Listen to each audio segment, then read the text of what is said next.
दोस्तों, भारत की तरह चीन की सभ्यता भी बहुत पुरानी है और वहाँ भी ज्यादातर राजाओं का ही राज रहा है। लेकिन जहाँ इन राजाओं के वक्त में चीन ने कंपास से लेकर गन पाउडर और पेपर जैसी इनोवेशंस की, वहीं कुछ राजा चीन में ऐसे भी हुए जिनकी शर्मनाक हरकतों को बुलाया नहीं जा सकता।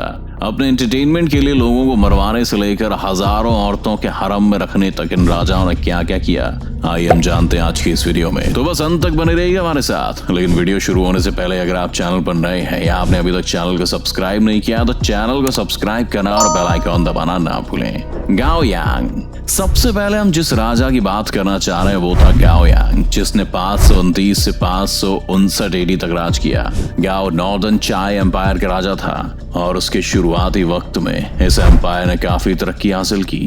लेकिन अपने बाद के सालों में गाओ एक पियक्कड़ बन गया जिसे दरबार में खड़ा रहने के लिए भी सहारा लेना पड़ता था। सिर्फ शराब ही नहीं बल्कि खूबसूरत औरतें भी गाओ की एक बड़ी कमजोरी थी। गाओ ने अपनी पहली पत्नी की बहन के साथ संबंध बनाए और अपनी जलन के कारण उसने उसके पुराने लवर और प्रिंस गाओ वे को भी मर्डर करवा दिया। गाओ यांग बाद में उससे भी बोर हो गया और उसने उस औरत को भी मरवा दिया। गाओ को लोगों को मारना इतना पसंद था कि गाओ के प्रधानमंत्री हमेशा ये ध्यान रखते थे कि उनकी जेल में उतने लोग हों जो गाओ की इस इच्छा को सेटिस्फाई कर सकें। गाओ के सनक की हद इस लेवल पर थी कि एक दिन उसका अपनी माँ से झगड़ा हो गया और उसने अपनी माँ को धमकी दे दी थी कि वो उनकी शादी अपने किसी बूढ़े और जंगली वॉरियर से करवा देगा। गाओ की इन्हीं हरकतों की वजह से उसे एक निर्दयी और क्रूर शासक माना जाता है। सुन हाओ, जिसने 242 से 284 तक चीन को संभाला, वो भी गाओ यांग की तरह शुरुआत में एक पॉपुलर लीडर था जिसने जनता के लिए टैक्सेस कम किए, चाइनीज मिलिट्री को स्ट्रॉन्ग किया। लेकिन बाद में वो अपनी रॉयल ड्यूटी से तंग आ गया और उसका ज्यादातर वक्त अपनी काम वासना को सेटिस्फाई करने में लगा। सुन हाओ को औरतों का इस कदर शौक था कि उसे अपने राज्य की सभी सुंदर औरतें अपने हरम में चाहिए थीं। उसने अपने मंत्रियों को आदेश दे रखा था कि अगर किसी भी मंत्री की बेटी की शादी होने वाली है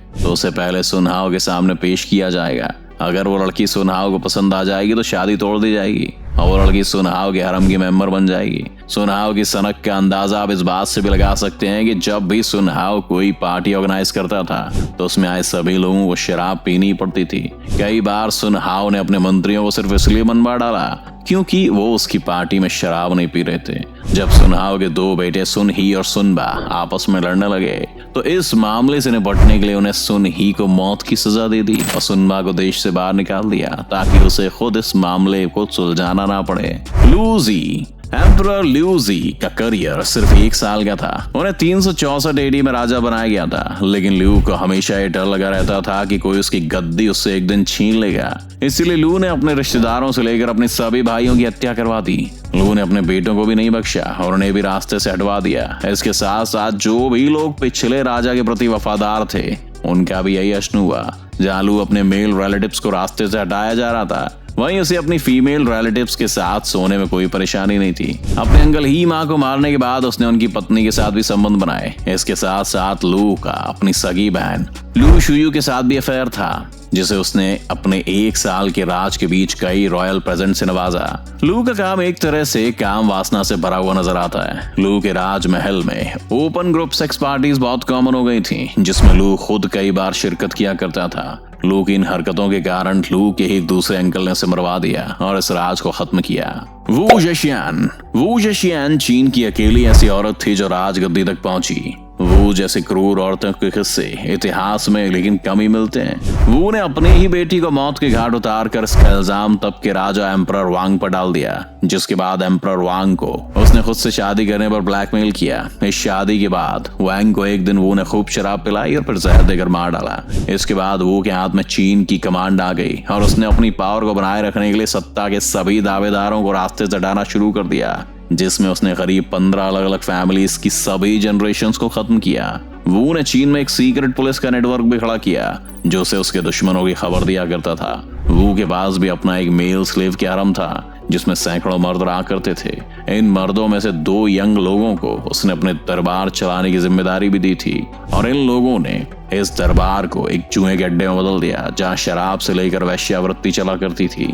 इसके बाद वू ने अपने राज पुरोहित के साथ भी शारीरिक संबंध बनाए और इस राज पुरोहित ने वू को भगवान बुद्ध का अगला अवतार घोषित कर दिया। सबसे कमाल की बात तो ये है कि इस सब के बाद भी कोई वू की ताकत को चैलेंज नहीं कर पाया और 705 में अपनी मौत तक वू ने अपना राज संभाले रखा। किंग चो, शांग डायनेस्टी के राजा किंग चो का कार्यकाल 1046 से 1075 बीसी तक रहा और चो भी चीन के सबसे कुख्यात राजाओं में से एक थे। चो को सबसे ज्यादा अपनी अय्याशी के लिए जाना जाता है। कहते हैं चो ने कई सारे लग्जरी गार्डन्स को बनवाया था जहां पर शराब के तालाब बनवाए गए थे ताकि वो और उनके साथ ही डायरेक्टली तालाब से शराब पी सकें। इसके अलावा चो ने बाकी शौकों में अच्छा खाना और उनके हरम में लोग मौजूद थे। चो के हरम में लड़कियों के अलावा बहुत से ट्रांसजेंडर्स भी थे।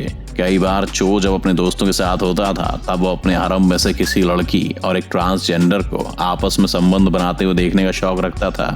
इस एंटरटेनमेंट से जब वो बोर हो जाता था तो उन दोनों को किसी लकड़ी से पीटना शुरू कर देता था। जब एक बार बी कैन नाम की एक बहुत ही रिस्पेक्टेड चाइनीज साधु ने उसकी हरकतों को क्रिटिसाइज किया तो सजा के तौर पर चो ने उसे एक सिलेंडर के साथ बांध दिया जिसके अंदर का गर्म चारकोल उसकी त्वचा को जलाने लगा।